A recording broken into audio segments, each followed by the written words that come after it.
question will have 90 seconds to respond. Each subsequent candidate will have 60 seconds. Our timekeeper, Ann Martin, will have a timer running, so keep your eye on your time. When the timer runs yellow, your time is up. If you are ahead of schedule after our prepared questions, we will take questions from the folks in audience today. So if you would like to submit a question, please type it in the chat box.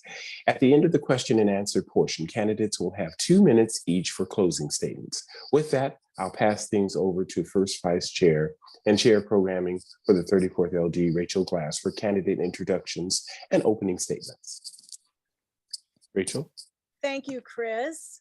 Hi, everybody. It's great to have you here today. We're looking forward to meeting our candidates. And so with this, we will start with opening statements, starting with Jessen Farrell.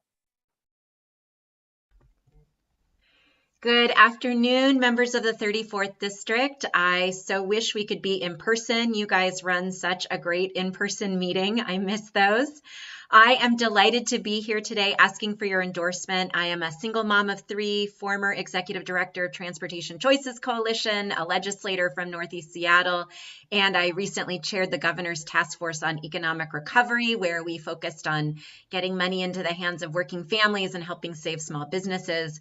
I am running because we need a problem solver in office. This is a moment in our city where we can be better and we can do better. And I am looking forward to talking with you today about my plans to move forward on the homelessness crisis, to really get in front of the affordable housing and childcare crisis, as well as to talk about the infrastructure issues that are facing West Seattle in particular, whether it is fixing our bridges or making sure that Sound Transit delivers its light rail promises on time. I am really looking forward to working with you. This is a moment where we need to push back against incrementalism and get solutions scaled to the size of the problem. It's a moment where we need to stop infighting and start building bridges. And I've been doing those things my whole career, and I'm really looking forward to talking with you today. Thank you. Thank you. Lorena Gonzalez. Hi, Rachel. Thank you so much. And thank you to my fellow members of the 34th Legislative District for having this really important forum today. I am excited to be here with all of you. I have been a proud resident of the 34th Legislative District since 2006, and before that lived in South Park, just outside, but a neighbor to the 34th Legislative District. So I'm excited to be here to ask for your support. I'm proud to be endorsed in this race by many labor unions and also by other worker champions and progressive Democrats, including many members of the 34th Legislative District, including Congresswoman Pramila Jayapal, Councilmember Herbold, Councilmember Mosqueda, and many, many others. I'm asking for your support because I am running for mayor to be the progressive choice in this race. I want to build on the record of fighting for working families in our city, and I want to make sure that I continue to have an opportunity to work on things like getting those federal resources and state fundings to make sure that we can repair and reopen our West Seattle Bridge, a critical fabric of our region, but also working on the small things like road safety, whether it's in the Admiral District to get people safely to school or whether it's here in Highland Park. These are the issues I've been working on as a council member, and I intend to build on that if elected to be your mayor. Look forward to answering your questions. Thank you. Lance Randall. Thank you. My name is Lance Randall, and I'm running for mayor because we have some challenges that we're facing. The city is going through a tough time right now. We're still a wonderful city, but I know a lot of people are concerned about what's happening. And that's why I'm stepping into the race to be the mayor, because we have to get new leadership in place so that we can bring forth new ideas and new solutions to move us forward. For 30 years, I have been a political scientist, economic development practitioner, and an entrepreneur. I've held positions with a U.S. congressman, a state senator, mayors, businesses, nonprofit organizations, public-private partnerships, and even educational institutions. I have a very unique background, which is what is needed at this particular time in this history of Seattle. For far too long, we've had leadership down at City Hall that has not met the needs of the people. They have not responded to the needs of the people. And now we're in a very difficult situation. People are frustrated, they're very upset, and they're looking for a change. And when it's time for a change, you have to change the people out as well as change the policy. So I'm stepping up with a platform that's comprehensive, that addresses many of the issues that we're dealing with. I have a very concrete and comprehensive plan to deal with the homelessness, to deal with our economic recovery, revitalizing our music scene, rebuilding our infrastructure, public safety, and climate. So I'm seeking your endorsement to be the change that the Seattle needs at this moment in this particular time in our history. Thank you so much. Thank you. Casey Sixkiller. Well, hey, good morning, West Seattle Democrats. Happy to join you today. I'm sorry I'm a little dressed down. I had my 6-year-old's last soccer game in a totally different part of Seattle today, so navigating our traffic. But I know for many of you, that's falling on deaf ears, as all of you have had to endure the closure of the West Seattle Bridge for far too long now. But my history with West Seattle goes back to being a little guy, learning to play flag football under the lights at West Seattle Stadium and spending quite a bit of time in West Seattle over the last few years, especially as I was working with Dow Constantine at King County. So delighted to join all of you. Wish we could be there in person to see each other, but hopefully we'll get there soon. My name's Casey Sixkiller. I grew up here in Seattle and I'm raising 3 young kids here. And I'm running for mayor because I want every family to see a future in Seattle. I know this past year has been one of the most challenging in our city's history. The pandemic laid bare that great wealth and opportunity being created here, too many families are being left behind, and our neighborhoods are struggling with empty storefronts, homelessness, and crime. Instead of coming together to meet these challenges, we're being held back by divisions. So we don't need more empty speeches. We need a mayor with experience and a track record of getting the job done, not one building on a record of failed city council policies. I've never been an elected official. I've spent my career out of the spotlight advancing practical, progressive solutions at every level of government, formed partnerships to create new housing and shelters, expand access to parks, advance equity by dismantling institutional barriers, and secured millions of dollars to restore critical habitat, replace failing bridges like the South Park Bridge, and invest in high-capacity transit. Growing up in Seattle, we didn't agree on everything, but we found ways to come together to make progress on important issues.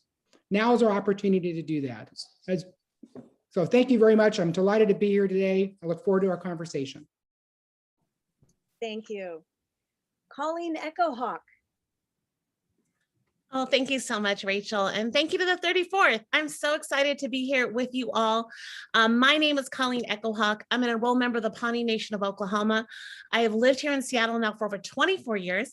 So delighted to be a part of the urban Indian community here and to be a part of the larger community. The thing I want you to know about me is I love this city. I love the people here. I love our bridges here. I love that we are a city that believes in progressive values and wants to live those out. But I have to tell you that I'm running for mayor because I'm frustrated. I've been working for over 7 years with our homeless community as the executive director of the Chief Seattle Club. We've been very successful. We've gotten the work done. We've housed people. We have built housing. We have created new programs for workforce development and other kinds of mental health programs.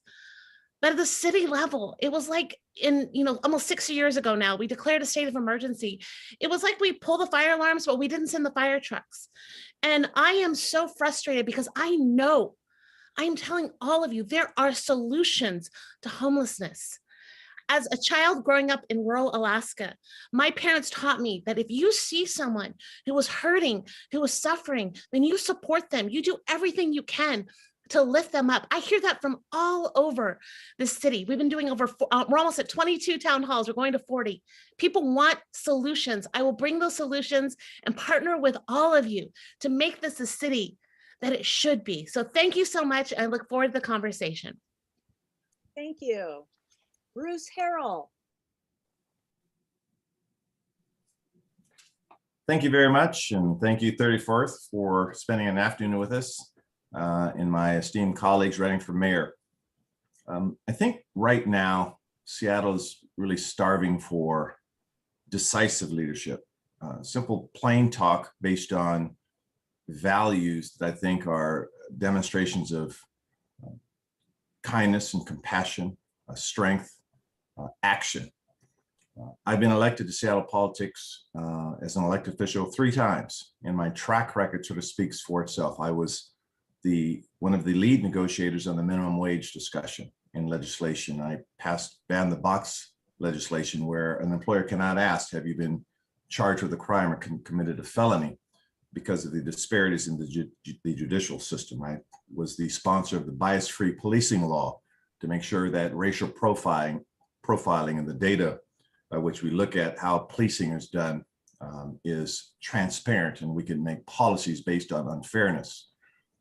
Moving forward, these are exciting times because they're probably some of the most tragic times when we look at homelessness and police reform and business revitalization. So my plan is very clear and very measurable. I will lead again with talking to communities first, doing the hard work, doing the data, and I'll talk about my healthcare plan, my job center, my homelessness plan, my educational plan, and I look forward to answering your questions and hopefully not embarrassing myself too much. Thank you very much, 34th, for spending this time with us. Thank you. And next we have Andrew Grant Houston. Good afternoon from my time here in Texas, visiting my family, and good morning to y'all in the 34th LD.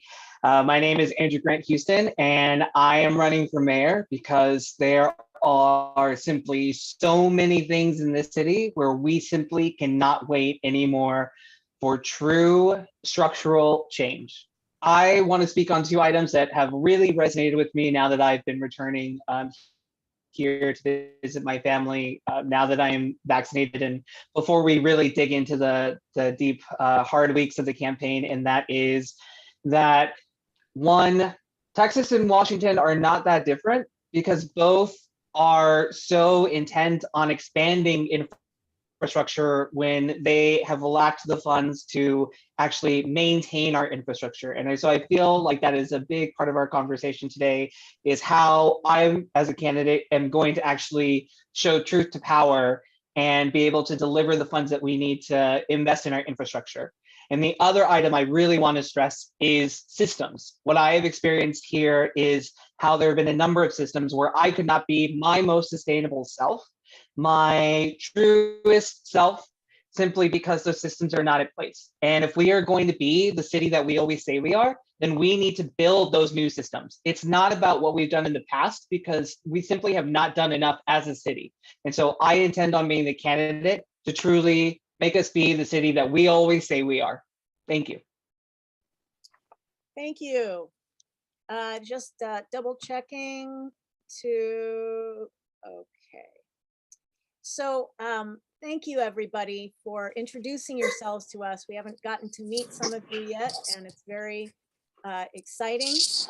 With that, we're going to go ahead and start with the question portion of the program today. And this question will be starting with Jessen. And Chris, I will hand it back over to you for the first question. Thank you, Rachel. So as a note, the chair will post each question that is being asked in the chat box in case people want to review it as the question is being offered. So we'll begin with Jessen Farrell, and the question is, Seattle and King County more broadly is lucky to be in and around a beautiful natural environment. How have you, or how will you, work to protect the environment as our city continues to grow? Will you commit to promoting aggressive climate justice policy if elected? If so, what specific actions will you take to demonstrate that commitment? Again, we'll begin with Jessen Farrell. Yes. No, I'm saying. Okay, thank you for this very important question. One of the reasons I am running is because of the city's failure to make substantial strides on the climate crisis. I'm the parent of 3 children. My daughter the other day said, "You have to address this. Me and my friends are watching you." And that really is the situation. If we care about our kids, we are going to get in front of the climate crisis. And I have released a 10-page plan. I will link to it in the chat. But part and parcel of that is, number one, appointing a chief climate officer who would have the role of deputy mayor and would be charged with working across our departments and working with our communities to make sure that we are meeting our climate goals of net zero by 2030. And this means rapidly changing our transportation, housing, building systems, but doing it in a way that takes into account the deep injustice that is built into our environment. And so I will highlight just a couple of policies that I will be really excited to promote. One, on housing.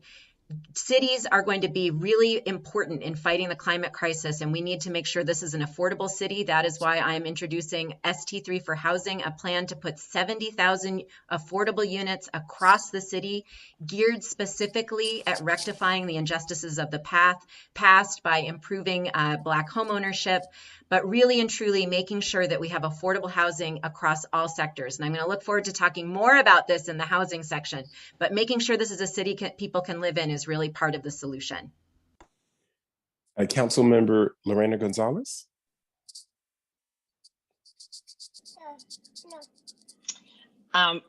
Thank you so much for the question. Really important question. And I think, I'll start off by saying that first and foremost, I'm motivated on making sure that we achieve environmental justice for our future.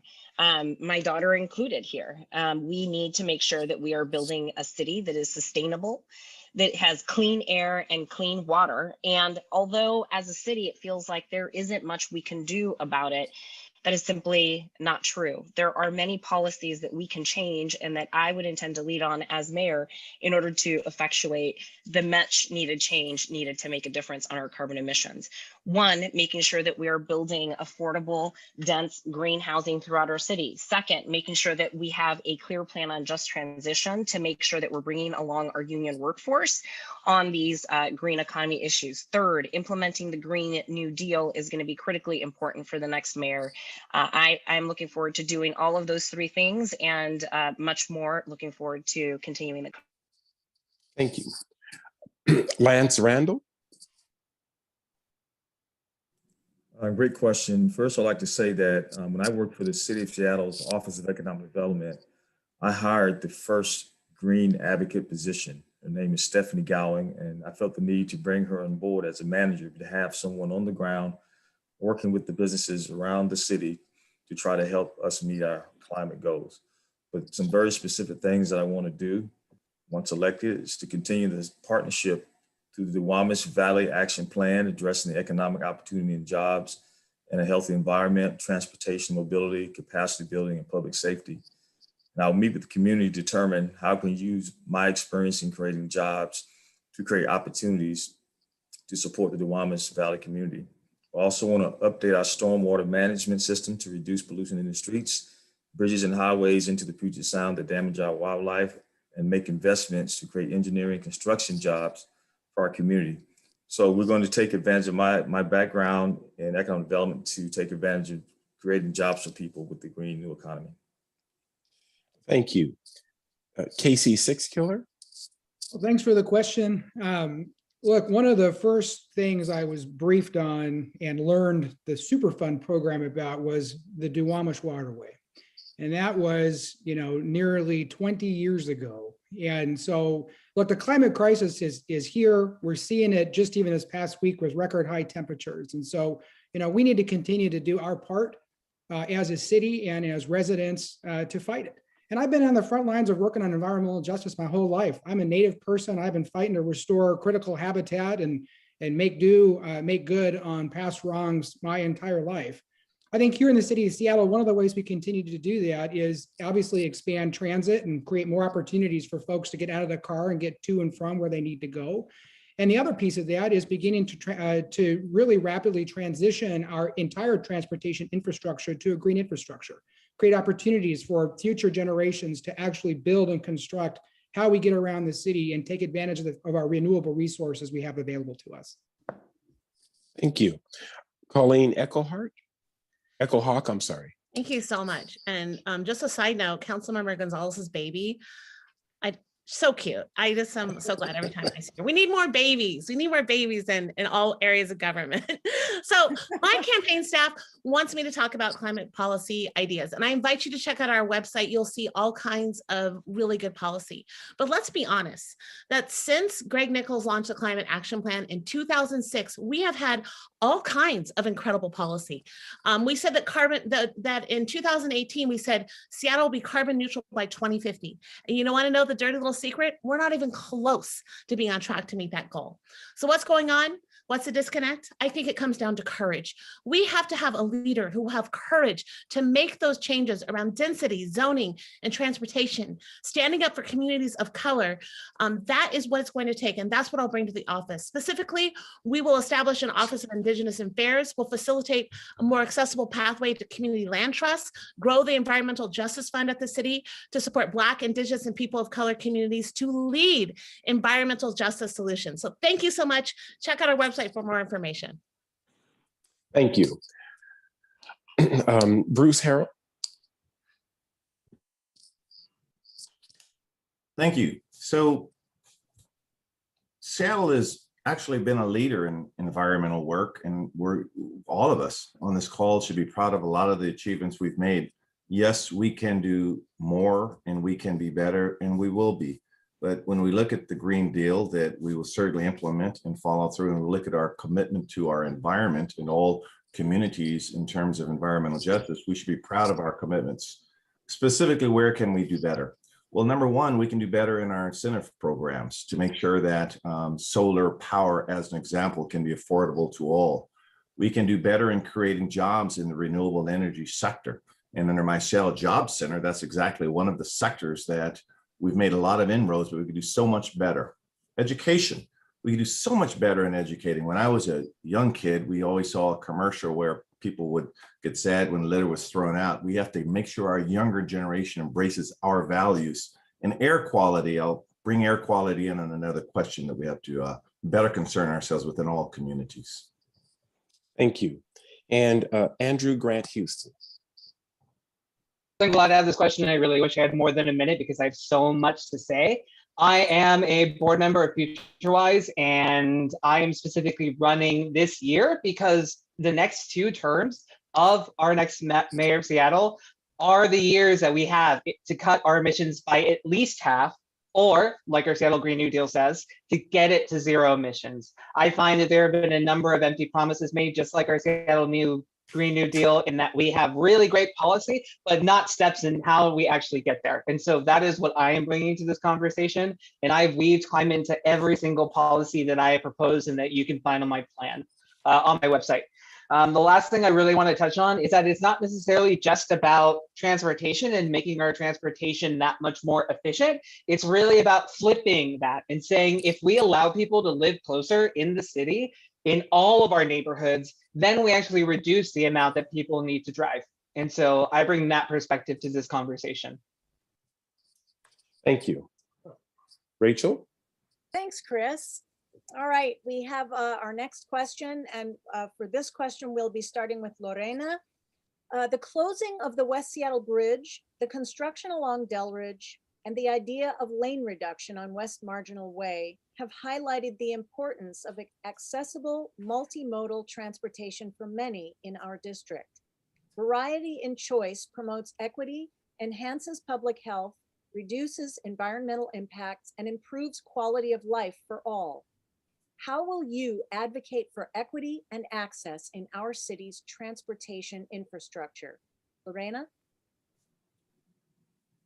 Excellent question. You just highlighted just a few of the things that I know many of us who live in West Seattle or West Seattle adjacent areas deal with every day out here in the 34th Legislative District. I think for me, I will continue to advocate for equity and access in our city's transportation infrastructure by making sure that we're first and foremost focusing on how these infrastructure projects negatively impact BIPOC communities in particular. So we can see, for example, when I-5 was constructed, it went right through Chinatown International District, destroying a cultural fabric of a really important neighborhood. So I think we have to acknowledge that we want infrastructure projects, that we need to make sure that we are creating infrastructure projects throughout our city that have high level of reliable service. If it's bus, making sure that if it's an infrastructure project, that it isn't creating a disproportionately negative impact on small businesses and residents in the area. And we need to make sure that we are looking at how we can create more accessibility to neighborhoods that desperately need and rely on bus service and multimodal transportation to get to and from work and to and from places to recreate and to and from healthcare appointments. And so really making sure that we're focusing on the most vulnerable users and making sure that we are focusing on those who are furthest away from transportation equity is how I would approach this body of work. Thank you. And Lance Randall, same question. Great question. In order to advocate for advocacy in transportation infrastructure projects, it's important for us to make sure that we prioritize the communities that need the improvements the most.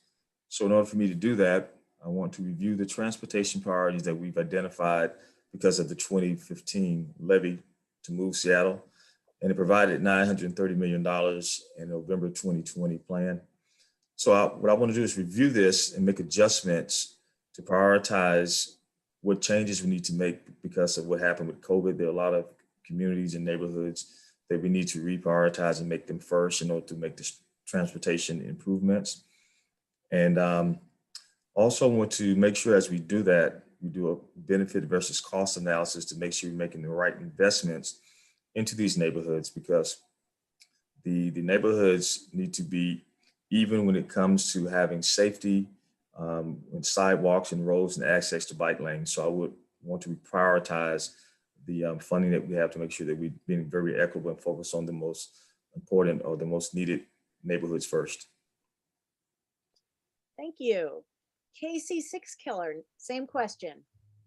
Okay, well, look, first, walking, transit, biking, driving, these are the hallmarks of a strong transportation network.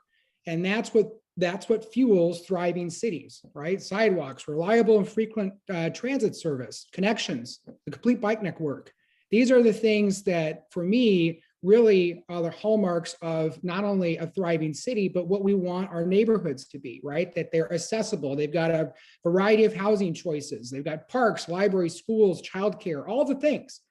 But we also want to make sure that as part of that accessibility, that we're taking a multimodal approach. And look, that's what I've been working on for my entire career, both in Washington, D.C. and back home. Advancing to, helping secure the money to replace the South Park Bridge, on the team working on the secure money to advance light rail north of the University of Washington, and more recently helping to fight to make sure we build a West Seattle to Ballard light rail line. These are super important projects that are not just nice to haves, they're critical for us to have for our city, its economy, and our quality of life. Thank you. Colleen Echohawk, same question. Thank you so much. Well, our campaign is about people first, and a people first transportation system means that no one is stranded without a way to get around. Mobility justice means that transportation is accessible for all. And I can tell you that we are not doing a good enough job in the city of Seattle, and we need to have change and courageous leadership to change that. Let me give you an example of one way that I participated in this process. Several years ago, I got asked to support the streetcar. I got asked to support the link between Westlake and International District. And I wasn't sure about it. I started talking to some of the folks in the International District. They said, listen, Colleen, the city promised us this. We endured construction. We endured all kinds of disruption of our transportation system. And the city promised us this. I immediately got behind that. If we want to be truly an equitable city, that means we have to keep our promises to the Black, Indigenous, and people of color community. And so, yes, as mayor, I will support mobility justice for all. And I thank you so much for the question. Thank you. Bruce Harrell, same question. Thank you. So one of the problems in the West Seattle Bridge $175 million sort of surprise, I guess, is we don't know what happened. last I checked, I don't think anyone lost their job, and there was a breakdown in communications apparently. Under my leadership, we're going to open up the data. I think many of you know I was a technology attorney, and I just believe in opening up all the data in an open source kind of format so you can see exactly where the choke points are in our city, where equity and access needs to be. Here in South End of Seattle, I led a very difficult discussion when we had to have a road diet. Many people in my community are still heavily reliant on cars, and people were saying, hey, wait a minute, this new system based on transit is going to clog up the traffic.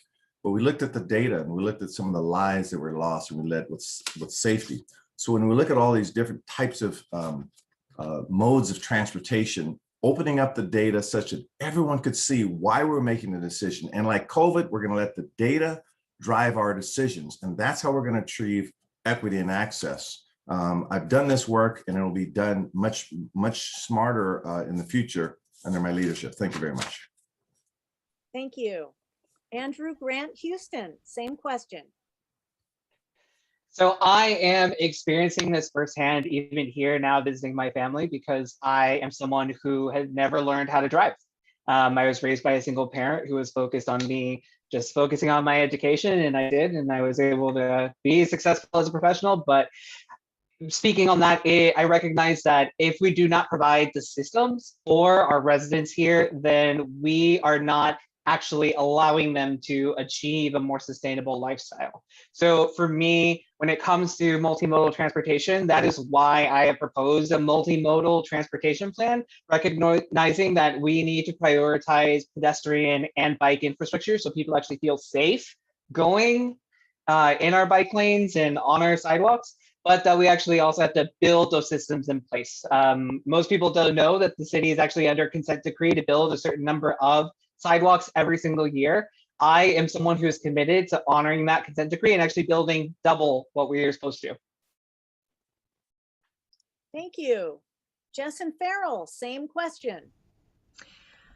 Transportation equity is a core value of mine, and it really means to me fundamentally that every single person in our community should have the ability to get to where they're going. Transportation equity is fundamentally about freedom and agency for every single person, old and young, members of the BIPOC community, members of the disability community. And that means not only delivering services and delivering infrastructure that actually solve people's problems and help them get to where they're going, but as we're implementing those things, preventing things like displacement. One of the tragedies of our community is what happened in Southeast Seattle with the delivery of light rail, and we need to make sure that we're on top of that as light rail is delivered in West Seattle.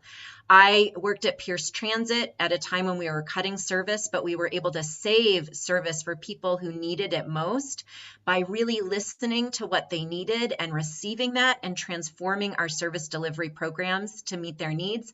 As mayor, I will do that with a commitment to equity. Thank you. Okay, our next question will be taken by Chris to the candidates. Thank you, Rachel. This question will start with Lance Randall. The question is, Democrats and business community have a complicated relationship. We recognize significant wealth gaps that have left people behind, women worse off. If elected, how do you plan to use your position to improve work conditions for people of color and women to promote entrepreneurship, to close the wealth gap? Well, great question. I'm going to approach it two ways. Through equitable development, we want to level the playing field through more inclusive zoning. There are a lot of people of color who own property who have not been able to be part of the development process. So we have to go back and take a look at the zoning policies and make it more inclusive so that people of color can create wealth by being their own developers of their own property. We also need to look at opportunities for commercial condominiums where they can own their commercial space as well. The main objective is to create opportunities for people of color to create wealth through real estate development. The other part is to workforce development, where I believe that everyone should have a right to improve their personal financial situation. And I'm going to propose to do that by expanding the Seattle Promise program to make sure that people can have opportunities not only through community colleges, but also through four-year colleges, and also through specialty schools. We have a Divers Institute over in Fremont that pays well for those type of jobs for people to do work underwater. And we need to allow people to be able to invest some of the Seattle Promise dollars to students who want to go to that school. We also want to bring more job fairs, more training, more opportunity to the affordable housing developments so that people can begin to transition out of affordable housing. We don't want that to be the last stop. We want them to continue to move forward to create an opportunities for wealth. And that's what I'm going to do. Thank you. Casey Sixto. Well, thanks so much for this question. I actually think this is the most important issue facing our city is the wealth gap, and the fact it is one of the primary reasons I'm running for mayor, because I want Seattle to be a place where every family of every income level can have a future here. That's why I've proposed to pilot the largest guaranteed basic income program in the nation. An opportunity for us to lift up 16,000 working families that we know are being left behind by our economy. The average household income in Seattle today is $102,000 a year. That's $33,000 more than just 10 years ago. But a quarter of our families are making less than $50,000 a year. If we want them to be part of our future in Seattle, we need to invest directly into them. And that's what my program does. $500 a month in supplemental income for working families, so they can decide how to spend that money to support their livelihood, whether it's to help pay rent, help pay for healthcare, or just buy groceries. That's where we start to close the gap in Seattle and make it more affordable. Thank you. Colleen Echohawk. Well, thank you so much for the question. This is also one of the reasons I'm running to be the mayor of the city. We recognize that in this city that we have tremendous disparity. You know, we have people of color who are experiencing homelessness at much, much greater rates.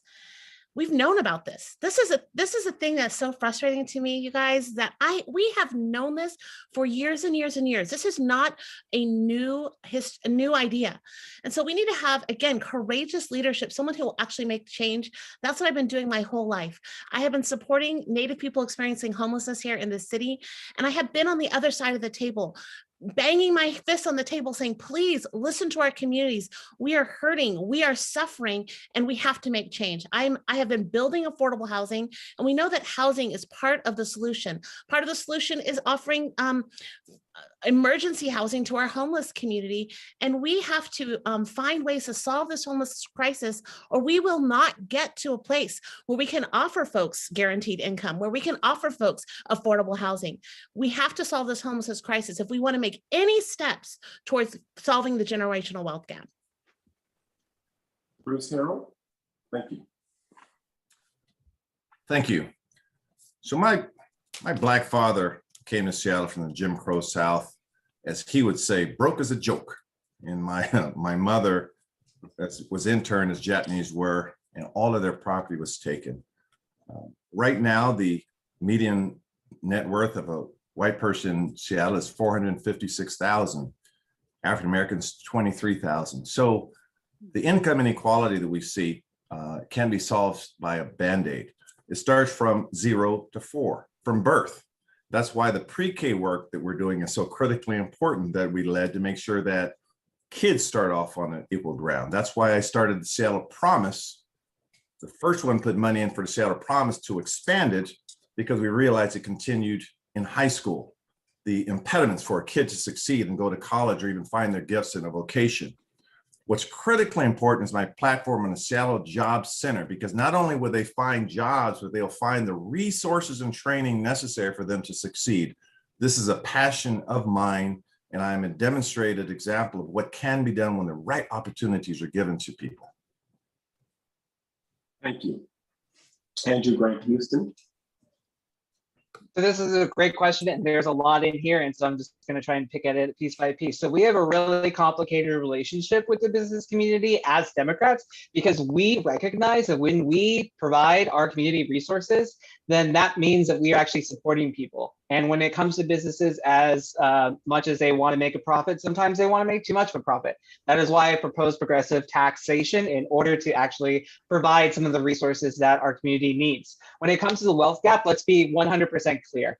That wealth gap is because of decades of redlining and racist housing practices that have prevented people who look like me and many of the other candidates up here on the stage from being able to purchase housing. And I recognize this firsthand as a millennial. And so that is why I propose to eliminate single family zoning across the entire city in order to allow us to actually build the housing that we need so that people can actually purchase homes. And lastly, I'm going to quickly touch on, in order to allow more people to have better workplaces, we simply need to allow more people of color to start their own businesses. And so I am committed to doing that.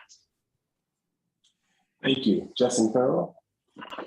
I'm going to focus on the small business piece because the value of white businesses and white-owned small businesses in Seattle is 10 times that of Black small businesses. And so we really need to address this valuation gap. And this is one of the places where I think the city really failed during the pandemic. We knew that the closures of small businesses to stay safe and healthy during COVID was going to impact small businesses. And the city offered $10,000 grants. Those should have been $100,000.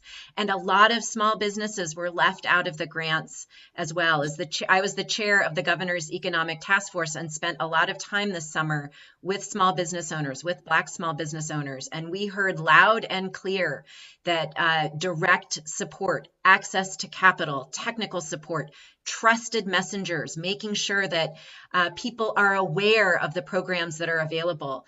As a consequence, I convened folks and we came up with $50 million to fill in some of the gaps that city and state programs and federal programs were making. And as mayor, I would remain committed to supporting and closing these wealth gaps. Thank you. And last, Councilmember Gonzalez. Thank you so much. Just first and foremost, this is an issue that's really important to me. I am a product of generational poverty. As a Latina, as somebody who grew up as a child migrant farm worker living in migrant farm labor camps, I am very personally familiar with the struggles with poverty, and I still have family members who today struggle with the issues related to poverty and not having equitable, fair access to wealth. Listen, there is no secret that there is a direct relationship between a tax on unions and lower wages. That is why I'm proud to be the only candidate in this race to be endorsed by any labor union at all. And there's a reason because of that. There's a reason they've supported me, and that is because they know that I have a robust and complete track record on defending and standing up for working families. I will continue to show up as mayor on behalf of our working families to make sure that there is the progressive taxation we need for those services and to make sure that our labor standards are high and to create union jobs for our workers in order to break the cycles of. Thank you. Rachel? Thank you, Chris. Our next question is going to be, we'll start off with Casey Sixkiller for this one. The regional homeless system self-reports its performance using 5 metrics, 4 of which apply to permanent supportive housing. Of the 133 facilities tracked by the regional homeless system, 12, which is 9%, meet the system-wide performance targets. Another 10, 17% total, meet the minimum standards. Also notable are the 13 programs who only meet 1 of the 4 minimum standards and the 2 programs that meet none of the minimum standards. Is this what we should expect from our regional homeless system? How would you work with the regional network to improve system performance and outcomes for our homeless population? Casey? Well, this is, I think, the question. You know, we have been at trying to solve homelessness for 2 decades. It did not start with a declaration of emergency in 2015. That came after 10 years of efforts to end chronic homelessness that failed. And so the problem, though, is our homelessness response continues to be built on years and years and years of efforts by the city council and others that are not getting the results that we want. We're spending records amount of money. And I think what we're beginning to see, and certainly my observation over the last year and a half, I've started to understand and pull apart pieces of the homelessness response system, is we're not investing enough in the things that we know work. And we're continuing to fund those things that aren't. That's why I've proposed a plan for bringing 3,000 new permanent supportive housing units online, in addition to everything else that are other investments the city and the county are making, because we know that works. We need to find permanent places for folks to call home. But at the same time, we need better performance out of the existing system. We have over 4,000 shelter units just in the city of Seattle. Last year, they served 8,000 people. The year before that, they served 11,000 people. And of all of those folks served last year, 40% were not last housed in the city of Seattle. So that tells me we have a systems problem and we have a regional problem. And that will be my focus, getting that system back in track and delivering the services that we need to folks living outside and getting them in and returning our parks and business districts back to their intended uses. Thank you. Colleen Echohawk, same question. Well, thank you so much for the question. You know, the Regional Homeless Authority and the regional approach is absolutely essential for us solving this crisis that we have at our doorstep. And I would say that we need the kind of leadership that actually has experience in being successful in this work. I just want to share that I am very, very fortunate to have worked with our regional leaders, everyone from the mayor of Auburn to the, council members in Shoreline City Council, and have been effective in bringing us together to push the Regional Homeless Authority to actually be up and functioning now that we have a new CEO, Mark Dones, as the Regional Homeless Authority leader. And we need to have leadership that is going to be holding true accountability. I just want to note that because of the pandemic, some of the data is not updated and is not correct. I would challenge some of the information that has been lifted up here in this question. But I do agree that accountability is part of the system. And we need to make sure that on a regional level, that all of our cities, all of our suburbs are a part of the solution, because there are true solutions to this crisis. And I look forward to being the leader that helps us understand what those are and implement them on a regional level. Thanks, Colleen. Bruce Harrell, same question. Excuse me. Thank you very much. So sort of a good news, bad news kind of scenario to some extent. And I say that because this regional approach just didn't sort of magically appear. That the regional approach began because we looked at the 88 square miles that Seattle had, and we said, this is certainly not just a Seattle-centric problem. And while we were trying to desperately resolve the issues, we realized we needed that regional approach. So we developed policies, and we brought in some best practice experts to talk about, the housing first approach and the different policies that we need to implement to really address the root causes of homelessness and certainly the solutions. I say good news, bad news, because the performance standards were meant to do what they're supposed to do, exactly determine if we are performing right or not. Under my leadership, we will open all the data up. Before we ask any taxpayers to pay money, we want to prove to them that our money is spent wisely. And I think we've lost that trust with the public, but we will reestablish it as we look at our sustainable tax resources to solve the issue. Thank you.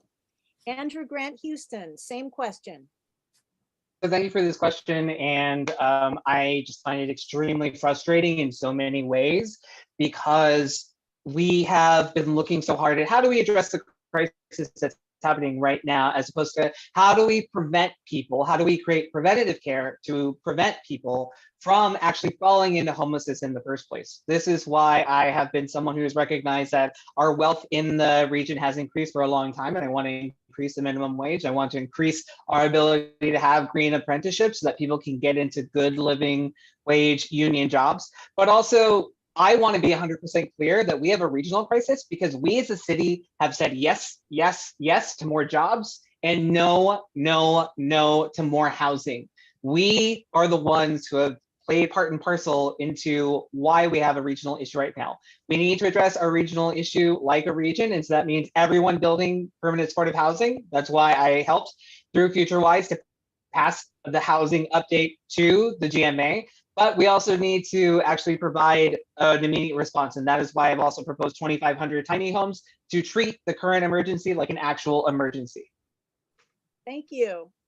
Justin Farrell, same question. This is the core issue, one of the core issues of the campaign. As I've been out talking to people across the city, there is such a deep frustration with our current city and past city leadership since 2015. Why can't we move forward on the homelessness crisis? And the thing that really strikes me is that there actually is a lot of consensus on what needs to be done. We need more interim housing like hotels. We need more permanent supportive housing.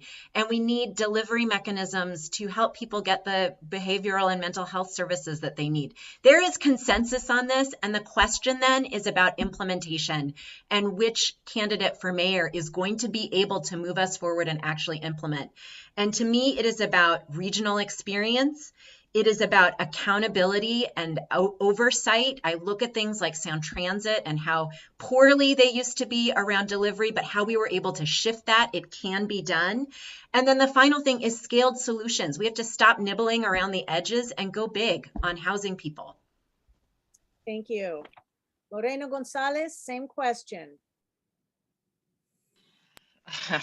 So I continue to be committed to the King County Regional Homelessness Authority. I think it's too soon to judge at this point whether it is a failure or success, but I continue to be committed to making sure that we are working on this issue as a region.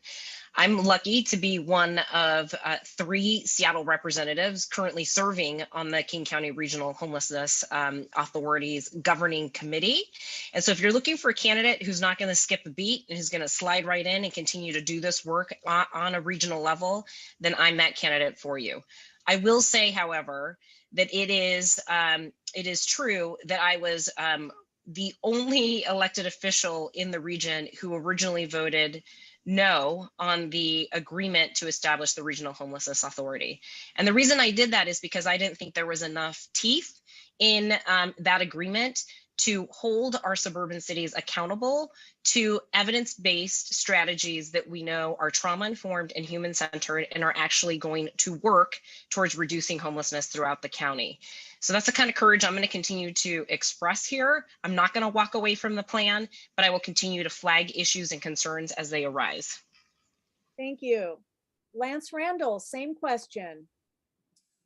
Yes, the very first thing that I want to do is make sure that the city of Seattle is a good partner with the Regional Homeless Authority, but also we want to be proactive in reaching out as the mayor to other cities to make sure we solidify these relationships, because we need them to be partners as well. There are several who are reluctant to be a part of the authority, but we need to continue to encourage them, because to have them involved, we increase per capita spending throughout the area.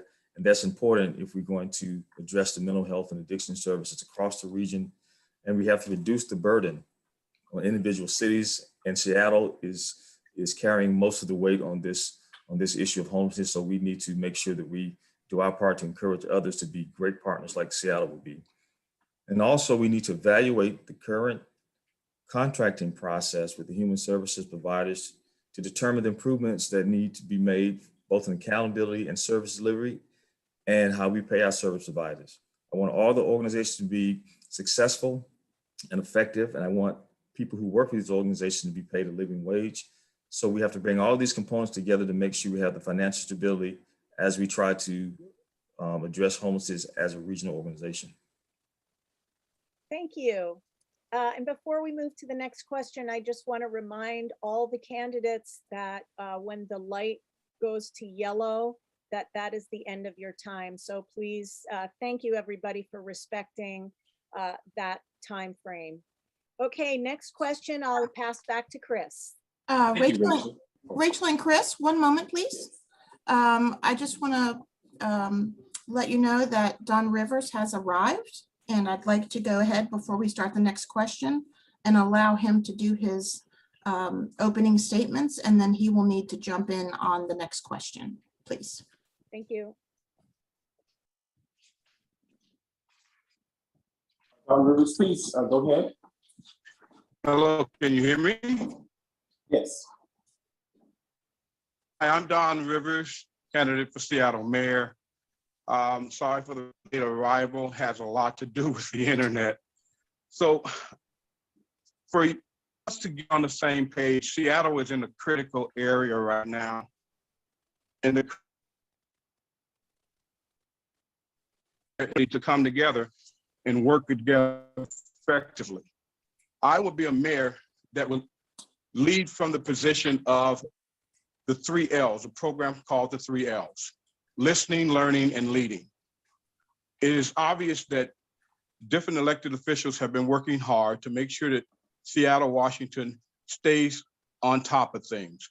Seattle is not a city of homelessness. It's not a city for homelessness. That means we have to work to get it resolved. We can't allow Seattle to do exactly what the nation has done in the past and take welfare and think it's going to help us to be farewell.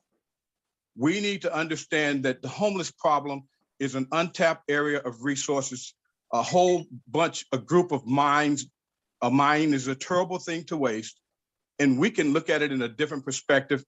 And I guarantee you we can save at least 50 million of the 100 million we put toward homelessness. As far as our city is concerned, we're looking to thrive to be a city that is for everyone. That will take cultural competency opportunities. Thank you for this opportunity. Thank you. We'll jump back into the question, starting with Colleen, and then Mr. Rivers will certainly work you into the lineup of responses to the question. So the question is, by the end of April, more than 200 officers had quit the city's police force since the events of last summer. Recent reports show that number has increased to nearly 300 officers, bringing the number of deployable officers to under 1,000 Seattle. Seattle Police Chief Adrian Diaz has said that the ideal number of officers to patrol the city is 1,400. It's been said by many that greater numbers of police does not lower crime.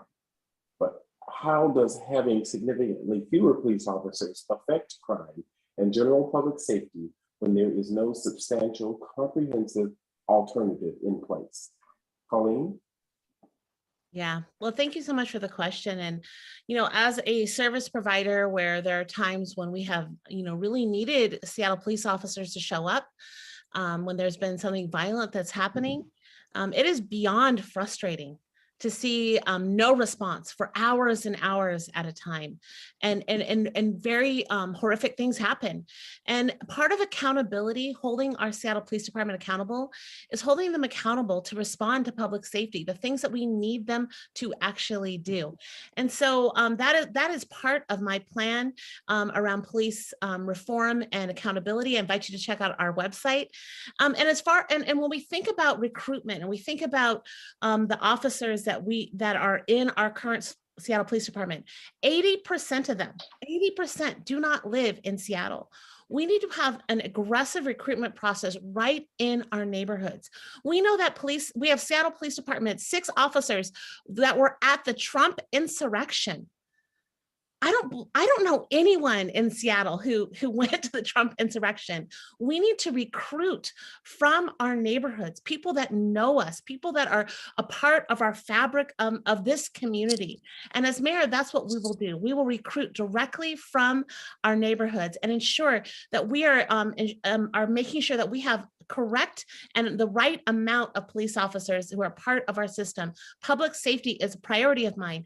As mayor of the city, I believe it would be my responsibility to ensure that when there is a violent crime happening, or when there is something going on in your house or in your business, that we respond, and that Seattle Police Department are truly the guardians of our community and not warriors. And thank you so much for the question.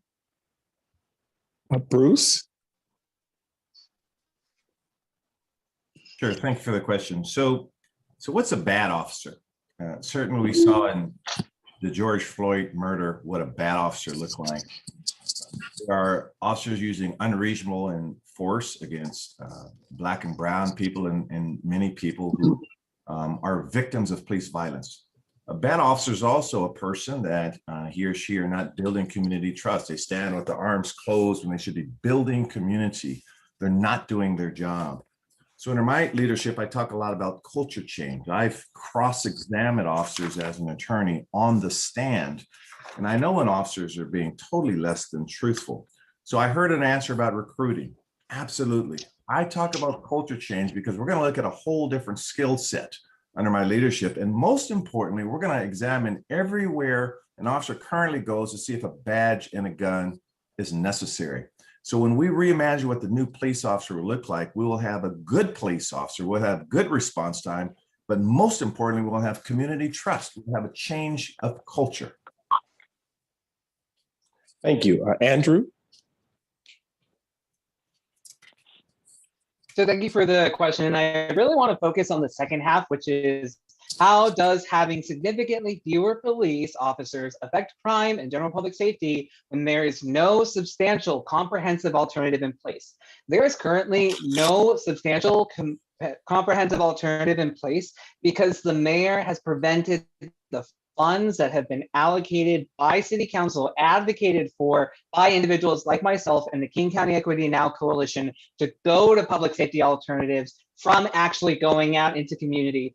That is why I am running for this specific place to become Mayor of Seattle, because City Council can all line up, all 9, and say, yes, we want to fund this new alternative to create true public safety. But if the mayor simply does not spend the money, then the program effectively does not exist. And I recognize as a clear Black and Latino person that we need alternatives that are not simply a person showing up to a crisis with a gun. Thank you. Dawn Rivers? Thank you. Am I on? Can you hear me? Yes. Okay.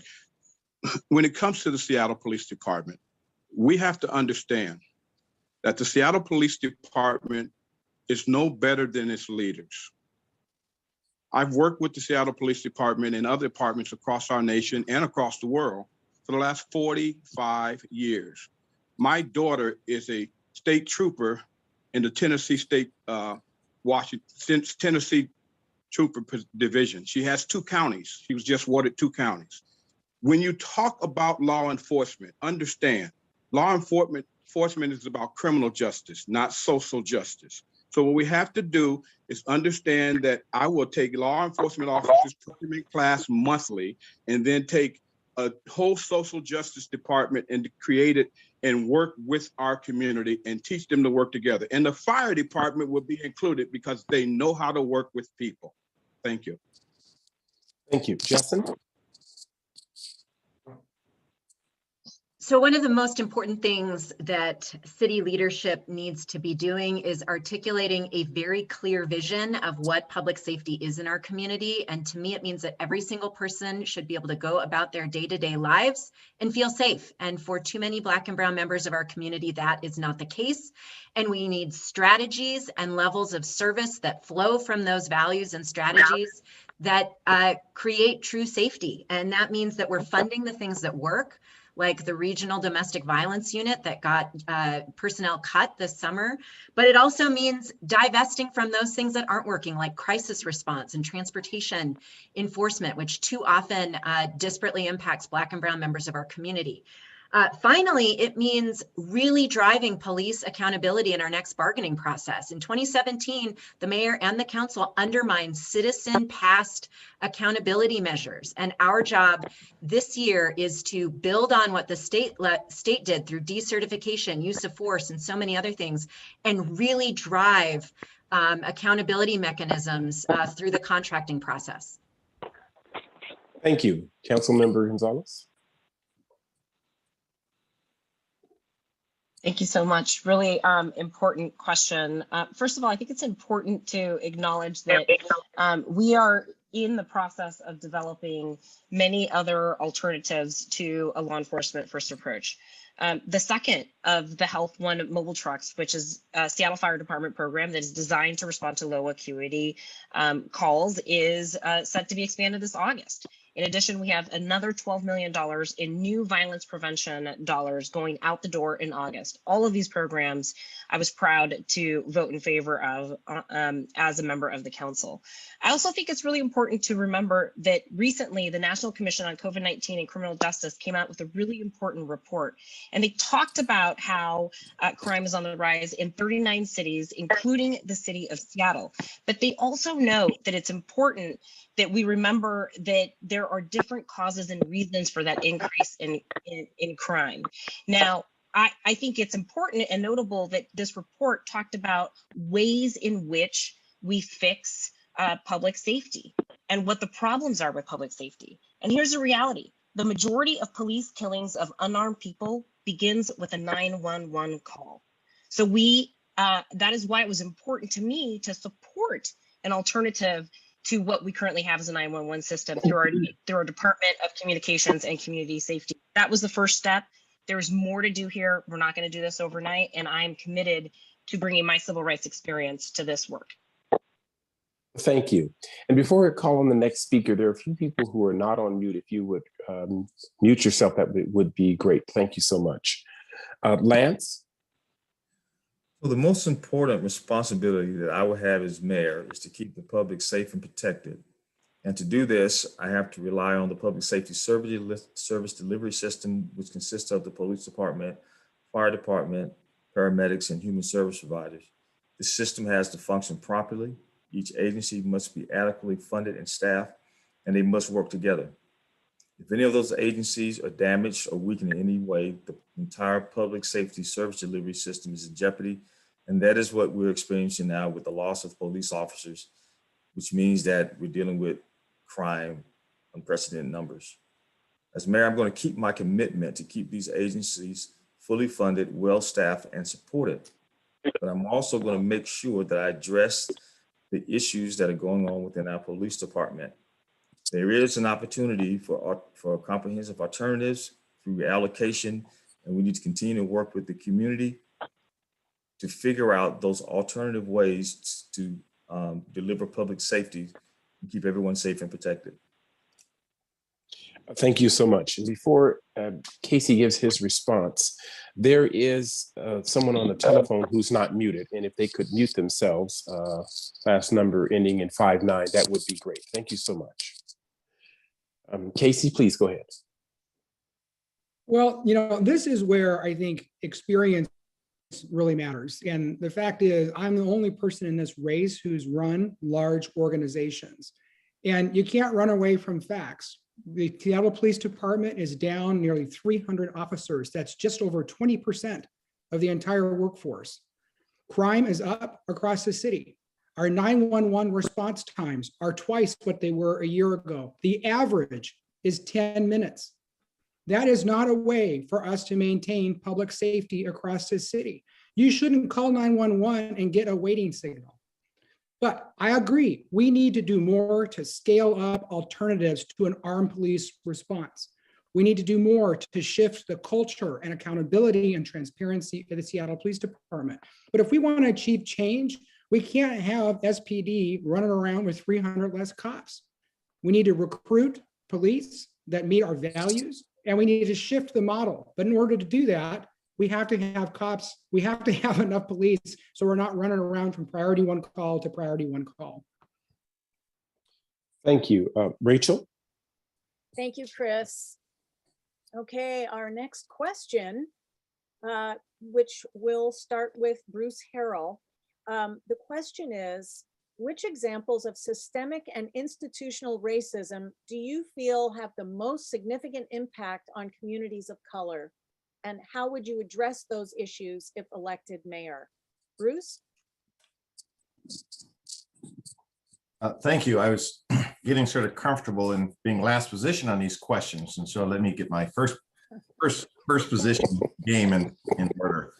So in my race and data initiative, that's exactly what we're looking at: systemic racism, institutional practices. It's sometimes easy to look at the superficial thing if someone calls you a racial word or does something overtly racist, but it's the subtleties that we have to do. And like we addressed in COVID, my race and data initiative will get exactly to those issues: disparities in health and outcomes, disparities in educational outcomes, disparity in racial profiling by the police. All of the measurements of what I'll call a great ecosystem, a great city, we will show through the data. And then most importantly, our policies will get right at it. An example will be our educational system, our Seattle Public Schools. Many of you should know that I was the lawyer for the new superintendent that just took over Dr. Brent Jones because the work that he and I have been doing in education for 40 years looked at these graduation rates and what schools were getting some of the resources. And sometime, again, it's subtle when you're just looking at educational rates. And so under my Race and Data initiative, we'll look at the full continuum, again, from birth to graduation and right into the job center to make sure that everyone has an opportunity to succeed, to play into their gifts. I believe everyone has gifts, but we're not nurturing and feeding those gifts for people to thrive. And that's what we will do. Thank you. Andrew Grant Houston, same question. Thank you. So I find myself to be a great example of my generation where we were told as long as you work really hard, then you'll be successful. And the examples of our systems that have now been in place that have not allowed us to be successful, for example, the ability to own a home and to develop generational wealth, just exist. And so we must address those systems in order to break them down. That's why I'm so focused on housing. I want to point to my policy, specifically the just transition tax, recognizing that we are one of the most progressive states for taxation. And this is using our newly authorized 1% income tax in order to focus on 4 things. That will be green apprenticeships, so expanding our current apprenticeships, recognizing that in order to build all the housing we need, we actually need more people in those jobs in order to bring those projects in on time and under budget. We also need to invest $100 million into our equitable development initiative, and then that way we will actually allow communities of color to self-determine projects, also including B&O tax relief, as well as a new public development authority focused on green and social housing. Thank you. Don Rivers, same question. The issues that are outstanding is homelessness, hate crimes done to Asians and people of color, racial profiling. Racial profiling is an issue that I've dealt with over several decades that I won an award at the White House on with former Sheriff Riker, Congressman Riker. We did that package here in Washington State. We will go back to that and make sure that people are accepted. The Black Lives Matter issue, when a Black person is stopped and profiled, it leads to an incident leads to a death. What we will do is work effectively across the aisle and around the state of Washington, including the city of Seattle, to make sure that we work on issues of cultural competency.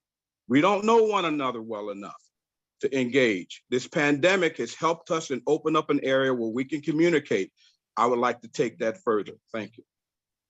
Thank you. Jessen Farrell, same question. So the issue of institutional racism is fundamentally about an unjust allocation of money and power in our community. And that manifests itself in our housing systems, in our criminal legal system, in our economic system, in our education system. For the purposes of this question, I want to focus a little bit on housing because that drives so much of the wealth gap in our city. I look at the communities that I used to represent as a legislator, Northeast Seattle, and we need to make sure that there is housing justice in every single one of those neighborhoods, from Laurelhurst to View Ridge to Maple Leaf, the historically redline communities in our city. And that means that we need to be aggressively promoting new pathways to home ownership through things like community land trusts. It means we need to be working with the financial community to create the next generation of 30-year fixed rate mortgages, which are essentially rent control for homeowners because you know what you're going to be paying for a long time. And finally, we need to be making sure that we are supporting infrastructure and social housing investments as well, because housing stability is a core part of economic stability. Thank you. Councilmember Gonzalez. Thank you so much, Rachel. You know, my struggle with this question is that it sort of presupposes that there's just one issue that is sort of the issue that is most impactful to BIPOC community members. And so I would just say that for me, systemic and institutional racism, particularly as a woman of color and the daughter of immigrants, shows up in the form of just a categorical lack of prioritization and investment of taxpayer dollars in BIPOC communities, whether it's early learning, whether it's K through 12, whether it's college, whether it's housing, whether it's transportation. Our communities are fundamentally invested in at a disproportionately less rate than other more wealthy, more organized, more vocal communities. That's why I'm proud to be a supporter of a participatory budgeting process of a historic nature at the city of Seattle right now. And the next mayor's responsibility will be to fulfill those investments and those commitments to BIPOC community members in terms of how to invest directly in community at a historic rate and level. Thank you. Lance Randall, same question. The examples I want to cite are very specific: financial institutions, the disparity in lending to people of color, educational institutions where they did not invest significant dollars in the communities that need it the most, political institutions where they're currently attacking people's right to vote and trying to suppress our right, and the justice system with bias, prosecution, and sentencing. As a mayor, we have an opportunity to address these in different ways. We can deal with the banks that we run our tax dollars through to force them to be more equitable in lending money to people of color. We can continue to push the education levy to make sure that we're providing funding for those that need it the most. Politically, we recruit, encourage, and train more people of color to step into leadership positions in politics. And with our justice system, we demand that people be treated fairly and not with bias when it comes to sentencing and being charged with crimes. Thank you. Casey Sixkiller, same question.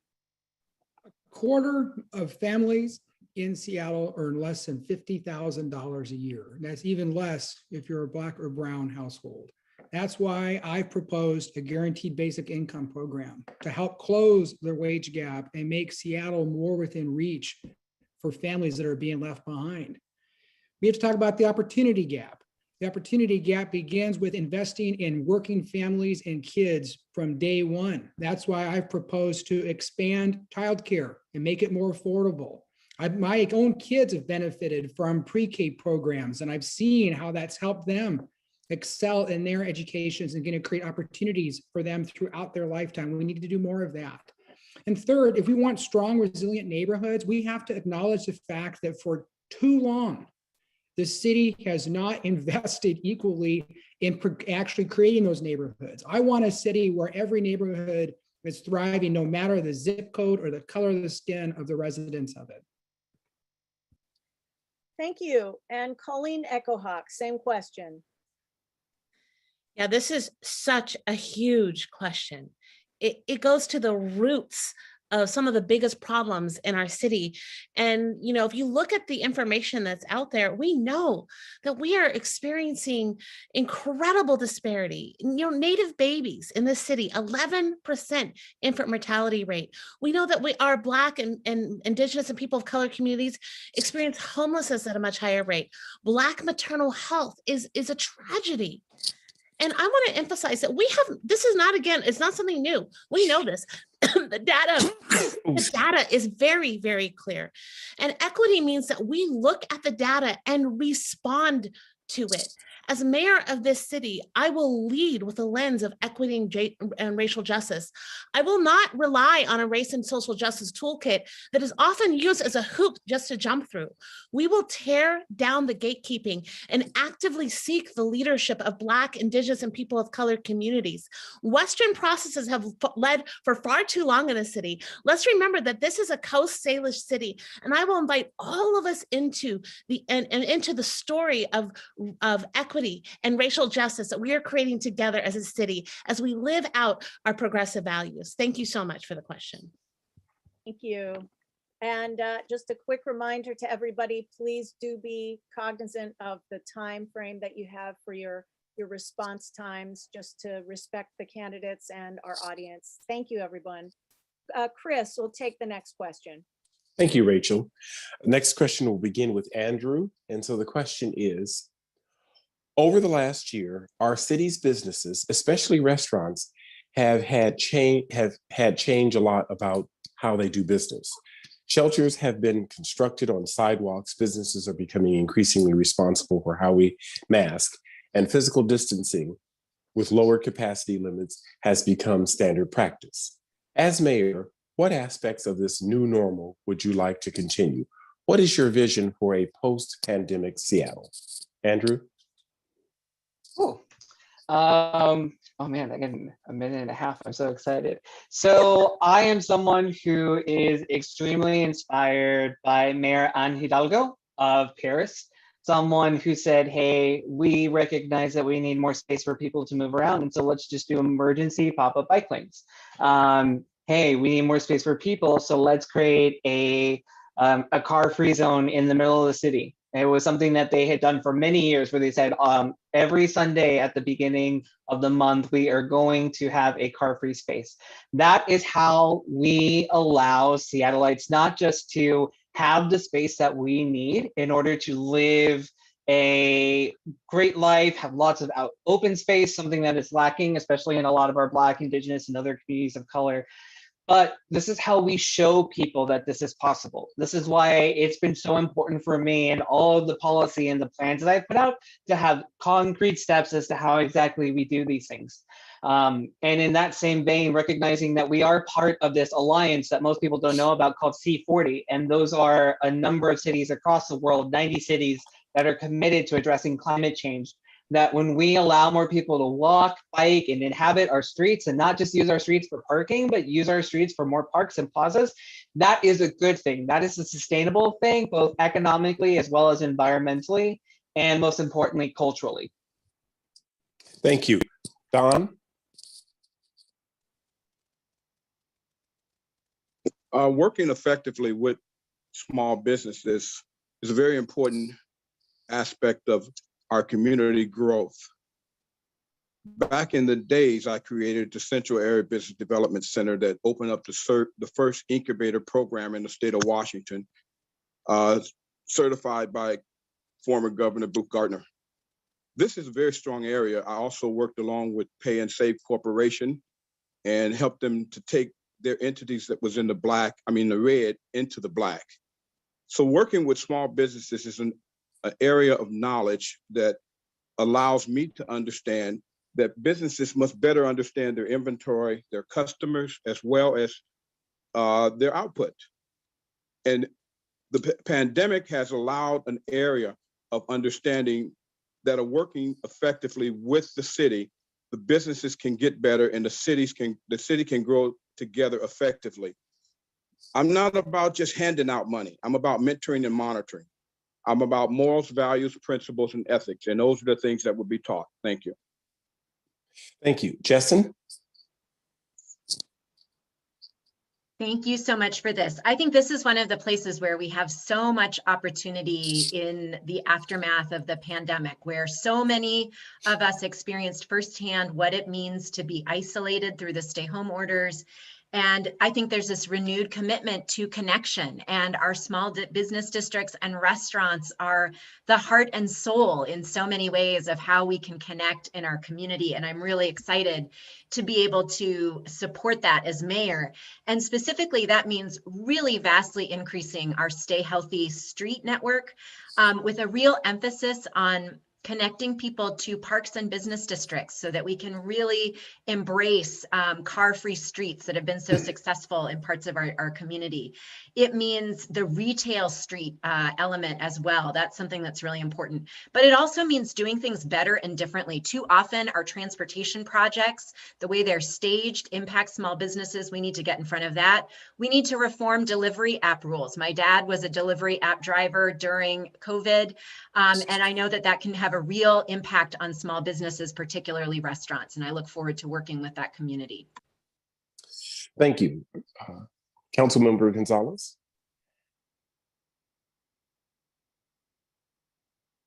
Thank you so much. Really important question. This is a personal question for me, particularly since it's couched in the context of restaurants and the hospitality industry. I talk a lot about the fact that my husband is in the restaurant industry and he spent most of last year unemployed as a result of the economic restrictions. So this issue is really personal and really important to me. And I think that there are many things that as we come out of this COVID crisis are going to be critical to continuing our path to recovery in a way that is equitable and sustainable. Cafe streets have been phenomenal. I have personally enjoyed them, and I hope you have too. That's why I co-sponsored legislation to make those permits free until May of 2022. So those were around for a while.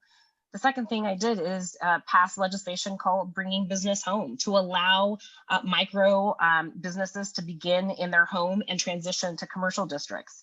Stay healthy, keep moving streets. They have to continue to remain here. And then lastly, I was proud to be able to co-sponsor with Councilmember Mosqueda and Mayor Durkin a $5 million restaurant relief program for hospitality workers and restaurant owners who were still facing much crisis at the end of last year. We need to continue to support the businesses. Thank you. Lance?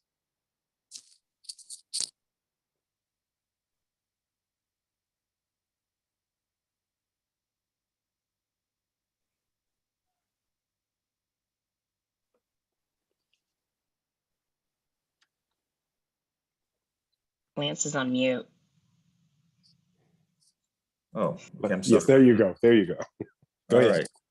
right. I would like for us to continue to have the outside seating and expand it where we have more of the common areas where restaurants are sharing these common areas for their customers.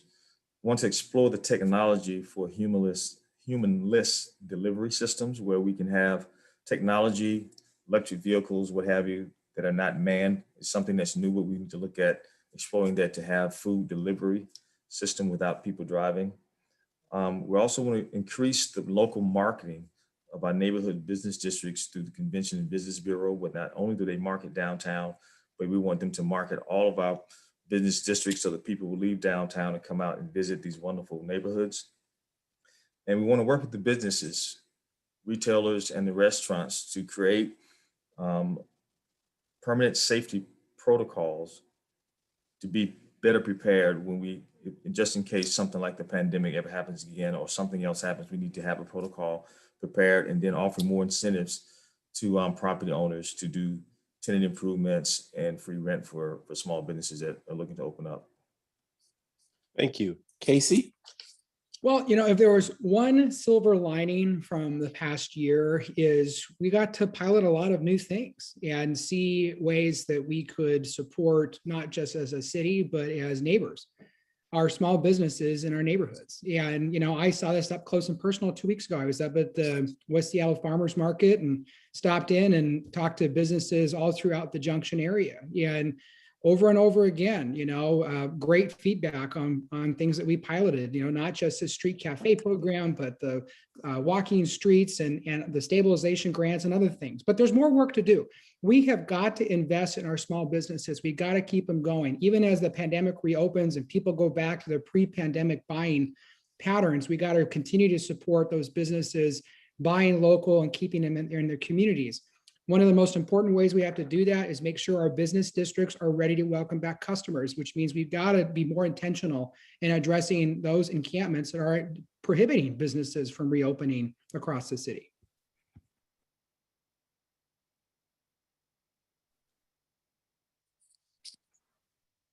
I'm sorry, Becky, Bruce, I'm sorry, excuse me, Colleen.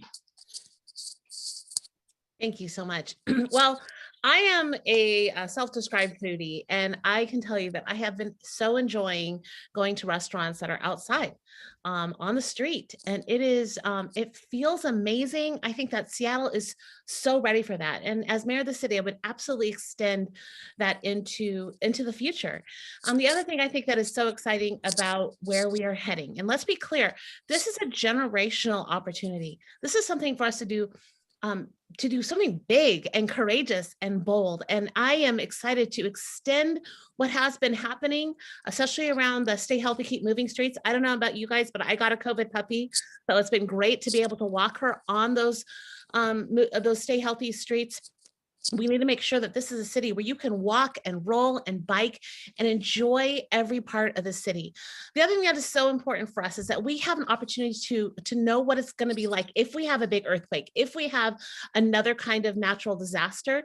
As mayor, I will be preparing us for that and making sure that we are ready for what happens next so that our neighborhoods can be cohesive, so that we can know each other and be a city that takes care of each other. That's what we've learned, and that's what I want to extend into the future. Thank you. Bruce? Thank you. So I think what COVID has done to small businesses, it's created a new normal. And we have to face the reality that e-commerce is affecting cities and brick and mortar institutions in an unprecedented way. And it's likely to be that way within our lifetimes. That's the reality of e-commerce. We have to face that reality. My favorite poet, James Baldwin, said, "Not everything that is faced can be changed, but nothing can be changed until it is faced." So we have to face that reality and aggressively address it with policies. You heard some good ideas, loosening the regulatory framework to make sure that there is outdoor seating and get as creative as possible. That's what the city controls, the regulatory framework, and we have to loosen it up. Business to business relationships, we have to put that on steroids, make sure businesses are recycling dollars, making sure that cities, states, counties, University of Washington use their minority supplier list to make sure that we are recycling governmental dollars into communities that matter. So you're going to see all of that work under my leadership if elected mayor. Thank you very much. Thank you. Rachel? Thank you, Chris. Our next question, which will be starting with Dawn. The question is, in the Seattle area, there are currently only half the available childcare slots necessary to accommodate the population of children younger than 5 years old. Expanding public preschool to cover this gap in service would take years, if not decades. Would you consider public-private partnerships to bring childcare provision up to meet demand? How would you carry out this work as mayor? Don? Thank you for the question. Our children have suffered drastically over this pandemic in the area of mental stability, in the area of learning how to having the opportunity to learn. And Zoom has kicked in, but we officially need to make sure that we're doing both, having children going to school and also having children working on their computers and understanding the present is now the future. At the same time we do this, our preschools need to revamp, reorganize themselves to be prepared. I want to send a shout out and thank you to all the parent teams, the parents that have lost their jobs, but have helped their children to learn and keep them stable. I will look to every entity possible that would allow themselves to be open enough to help our children gather back the stability that they once had, and inclusion of opportunities for mental stability. We have to make sure that when we go forth, we don't miss children. We got to take them from that old welfare system thinking that it's going to be farewell, look at the homeless population and make sure it doesn't increase the problem that we've already systemically been trying to resolve. Therefore, we'll look at all those areas, bring it together, and look at our clergy and our missionaries and our Latter-day Saints and all those different organizations that know how to reach people and reach the minds of people and move forward. Thank you. Thank you. Jessen, same question. So here's the thing. We have a publicly funded universal K through 12 system. And we know that learning does not start at age 5. It starts as soon as a baby is born. And that is why I'm committed to a free universal 0 to 5 childcare system, because it is so hard right now on parents. I have experienced this myself. It is expensive. There are not enough slots, and people who work in the childcare industry do not have economic stability. And so that's why I am introducing a $600 a month stipend to match the Biden administration stipend per child. It means that we need to be publicly funding facilities and upgrades to family home childcare, and introducing portable benefits for childcare workers so that they have access to healthcare and retirement and those things that create economic security.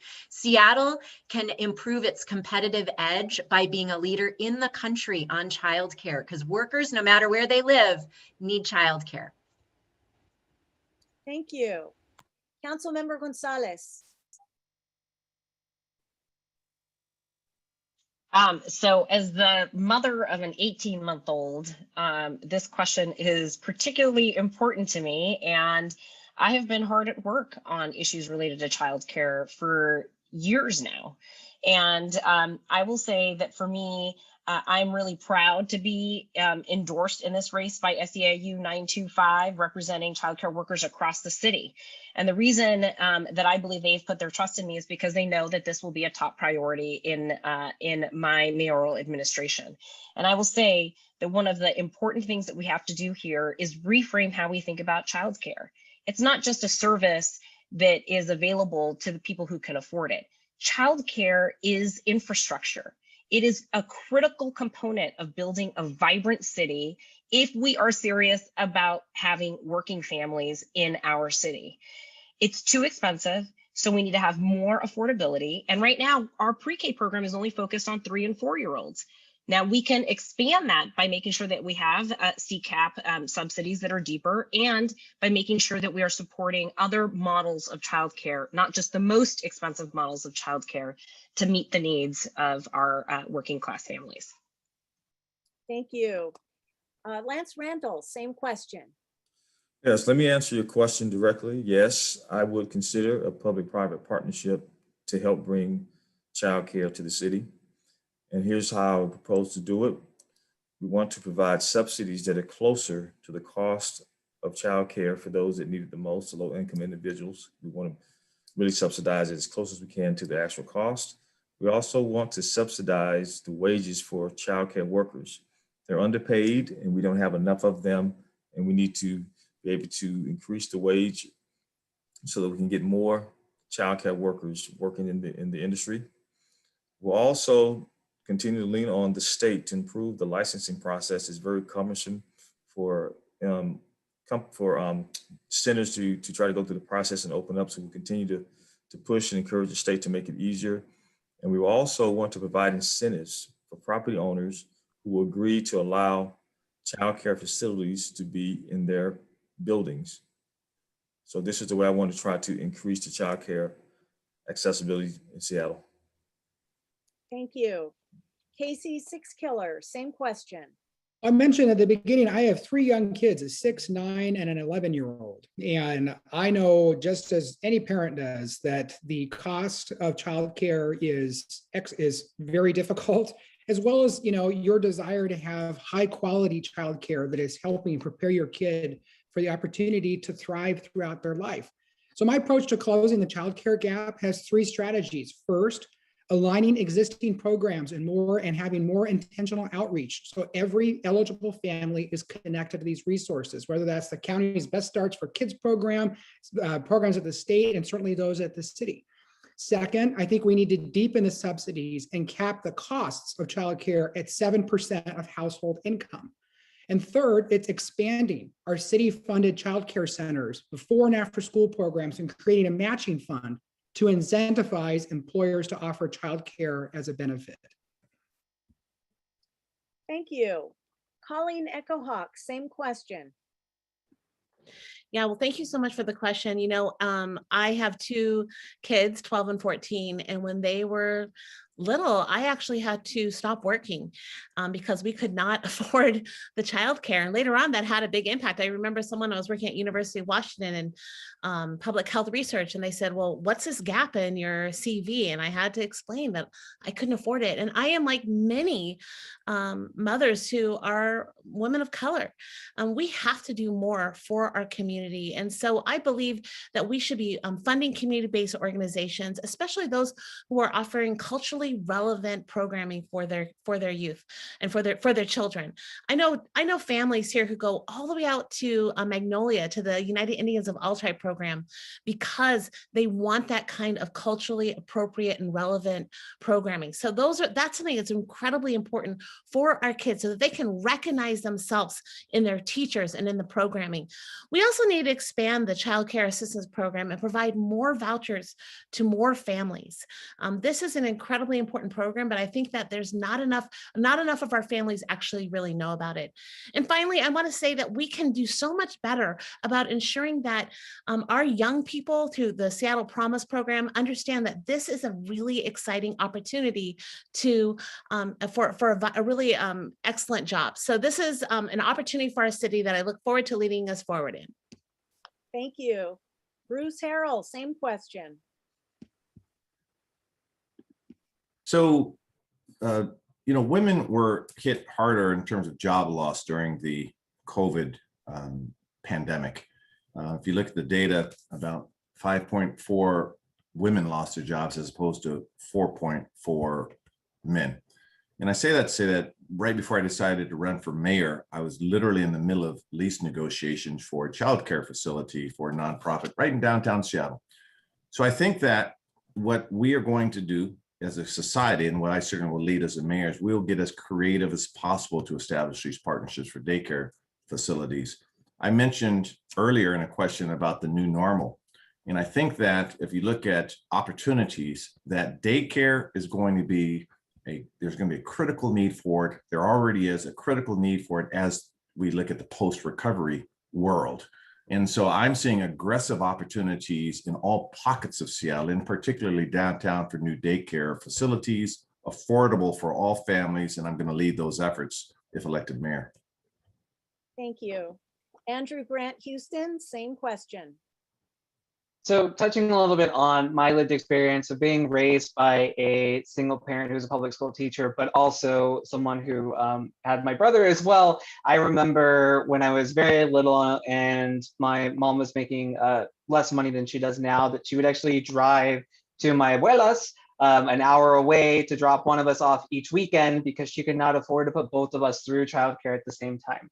And so I recognize that a lot of these struggles are some things that have happened in the past and still affect many of our community members now. What I'm really focused on, especially bringing my understanding as an architect and my experience having worked as the interim policy manager for Councilmember Mosqueda, is really looking at the entire system, which is we have a lot of great community organizations that want to provide childcare but don't have the funds to do so. That's why I want to invest more money in our equitable development initiative. We have a permit system that does not incentivize creating childcare, so we need to adjust and affect that. And if we want to do private partnerships, public-private partnerships, which I do want to do, we need to allow for more housing across the city so that we can have that balance of both housing and childcare. Thank you. Okay. So we are coming to the portion of closing statements. Is Don Rivers available? Okay. I just wanted, I didn't see you, and so I just wanted to make sure that you're here. We will be doing 90 seconds candidate for their closing remark, and we'll go ahead and start with Jess. Rachel, Rachel. Okay, thank you so much for your time today, 34th District Democrats. It has been wonderful to get to be here with you. I am running for mayor, and I'm asking for your support because this is a moment where it is time to stop infighting and do more bridge building. It is a time where we need to stop patting ourselves on the back for incrementalism and actually scale our solutions to the size of the problem. It is a time to turn words into action. And I have been doing that my entire career, whether it was as the executive director of Transportation Choices Coalition and beating back the highway lobby on the east side so that we could realize our dreams of regional light rail, whether it was standing up to Republicans in the legislature and negotiating bills around paid family leave, environmental protections on oil by rail safety, supportive Sound Transit 3, and so many other things. This is truly a moment where we both need the vision of what our city can be, a truly just and prosperous place, but we also need the chops to implement that. And that is what I've been doing my entire career. I would love to have your support, and you can find more information online, and I will put some in the chat. Again, thank you so much, and it's been a real privilege to be with my fellow candidates. Thank you. Thank you. Councilmember Gonzalez.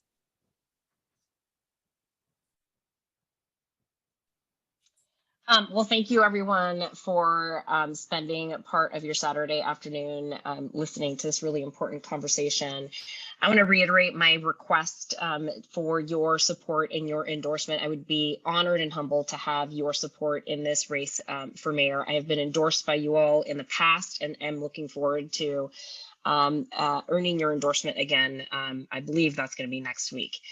Listen, I have been a steadfast progressive champion for things that I'm really proud of. I have represented this entire city as the first Latinx person ever elected citywide to an office. And I want to build on that record. I want to make sure that we have a city that is livable, that is vibrant, that has affordable housing, that is taking seriously the issues related to the humanitarian crisis that is the experience of homelessness for so many of our relatives on the streets in the city of Seattle.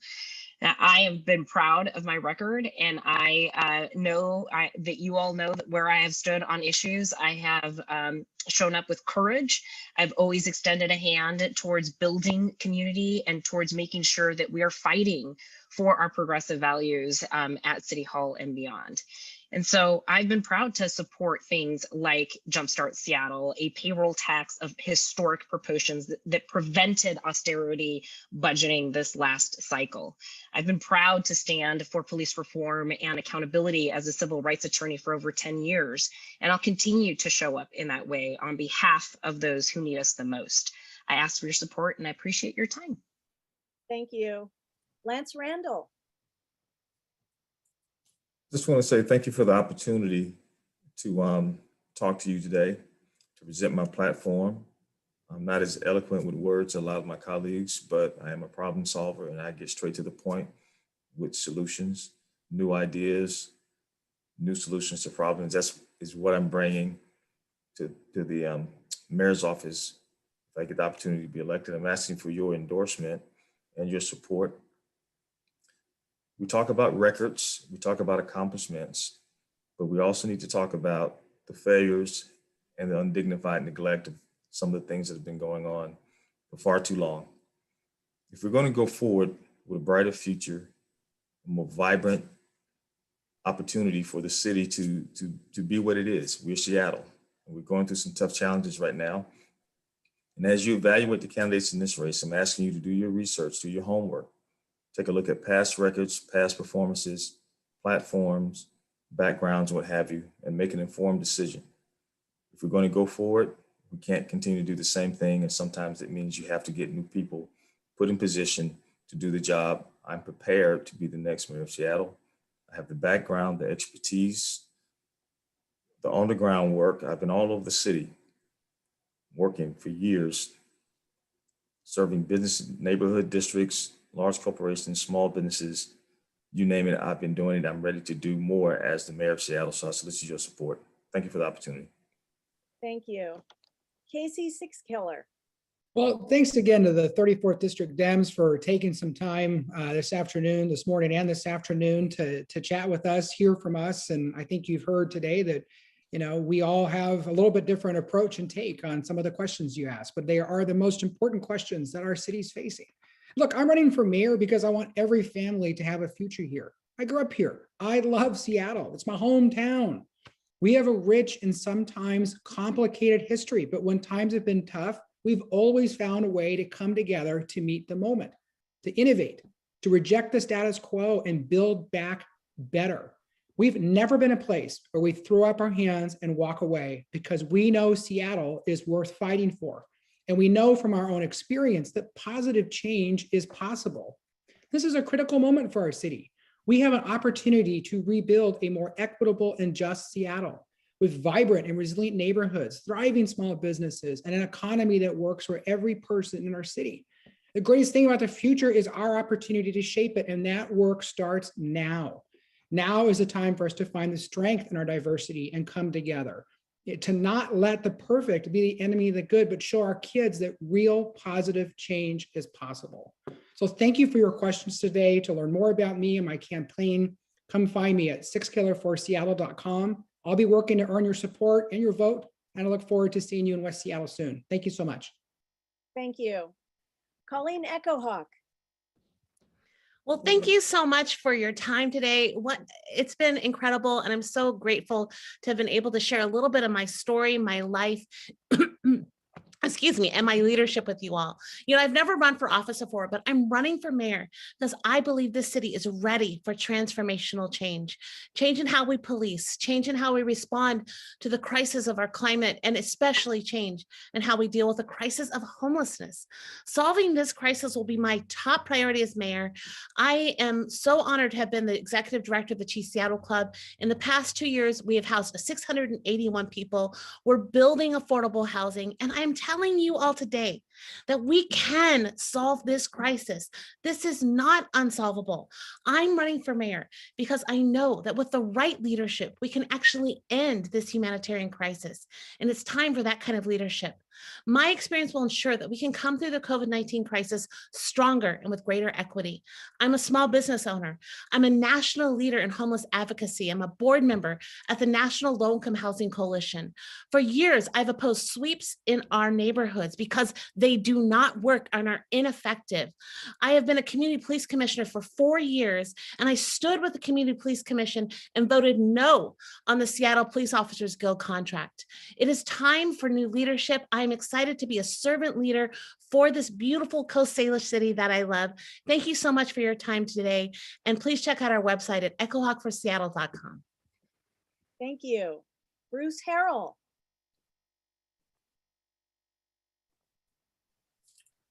Thank you, 34th, for your questions. Your questions, I think, demonstrated your commitment to your community and to the city. So thank you humbly. And I'm really honored to be with the company that I'm keeping in this race. I think you're seeing some outstanding candidates with some great ideas, and hopefully I advanced a few to earn your support. I'm asking for your support, 34th. I've been a Democrat all my life. I registered as a voter in the 43rd district when in the University of Washington, and I've tried to live a life conducive toward asking for your support my entire life, a life of service. It began with going to Monroe Reformatory, visiting the inmates twice a month for most of my collegiate career when I could.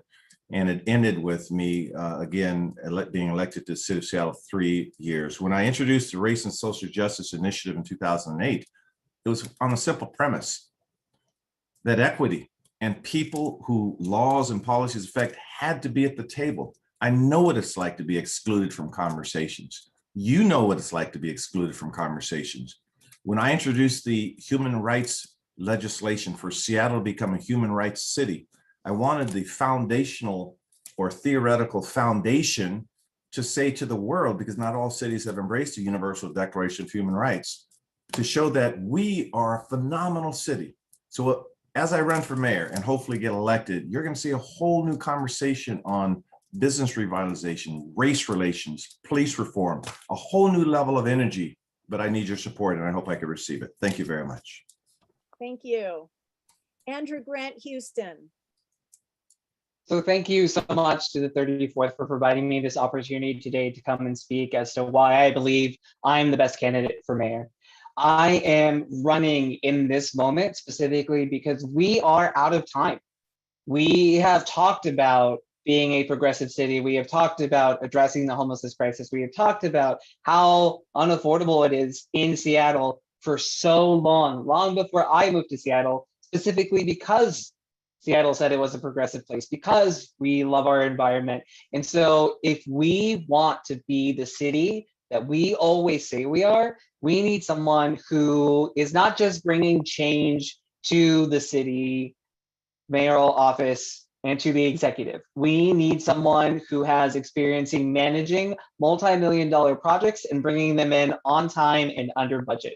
And especially in this decade of the Green New Deal, and with so little time to address these crises, I don't believe it's time for another career politician, or lawyer. We've had 2 mayors in the past who have been those kinds of people who have made promises, who have said all the right things and have not delivered. I am running to honor what community has asked for and to truly bring the change that we need with clear policy and ideas that outline exactly how we are going to get there. And so if you truly want to be that sustainable Seattle, then please endorse me. Thank you. Thank you. And Don Rivers.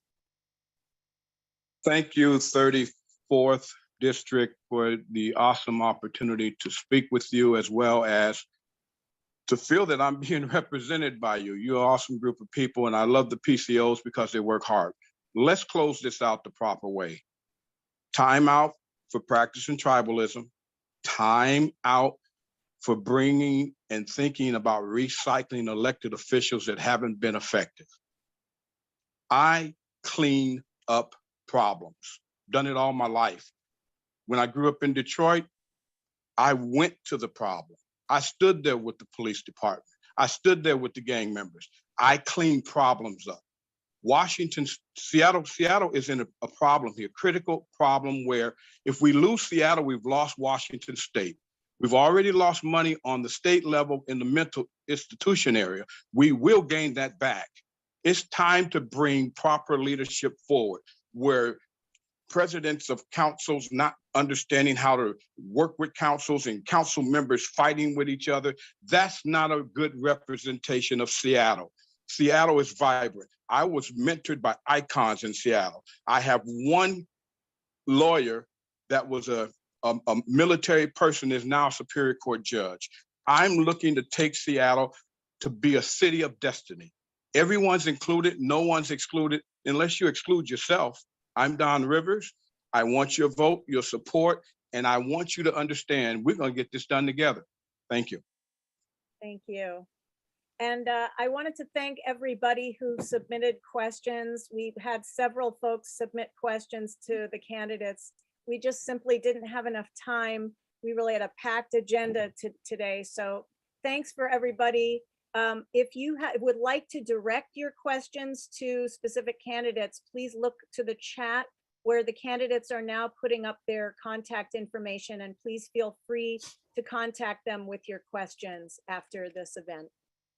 And now to Carla. All right, great. This is it, everyone. Our final candidate forum of the 2021 cycle is complete.